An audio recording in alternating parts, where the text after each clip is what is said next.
Bore da, croeso i chi gyd. Bore da, shmai, pam yn iawn. Croeso i chi gyd iffgys o'i brifysgol Metropolitan yma yng Nghaerdydd ar gyfer Rownd Derfynol. Y Criw Mentrus eleni.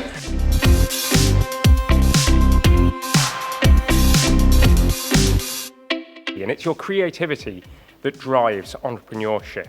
Young people reach, by the time about 26, peak in terms of creativity, and so people like myself are far less creative than you, and that's why it's so important that we as a government ensure that we support and develop your ideas.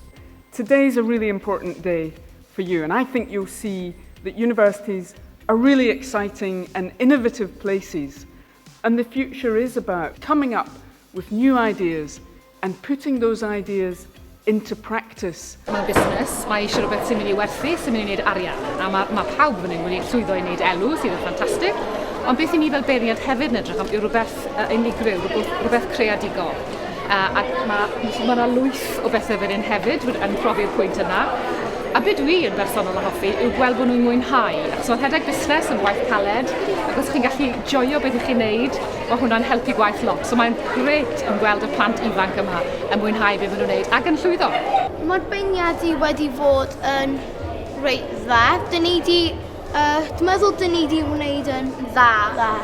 Fel grŵp.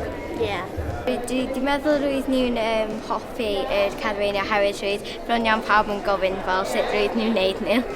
We are genuinely delighted to have our brand associated with such a phenomenal event. If Wales is to continue to succeed in a highly competitive global economy, then it's events like this that will be vital in helping Wales play a part and become the great nation that we think we should be in the future. Wir i chi, eleni, dwi wedi gwneud nifer o gystadlaethau. Mae'r safon eleni yn anhygoel. Mae wedi bod mor glos i ddod o hyd yr enillwyr, felly da iawn chi, wir i chi, llongyfarchiadau.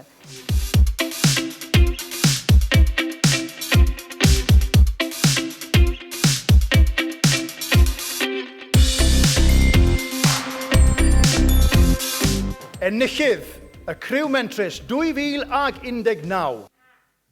Garth Primary School. We've been involved for a number of years. We've entered 4 times, I think. And I think the skills that the children are learning today would be skills they take forward in the future. And it does link very nicely to the new curriculum where they're encouraging children to be enterprising citizens. Mae'r safon y plant mae heddi wedi dangos erthprenyddiaeth. Fantastic. We hoped that we would win this competition, but we never actually dreamed of actually winning it.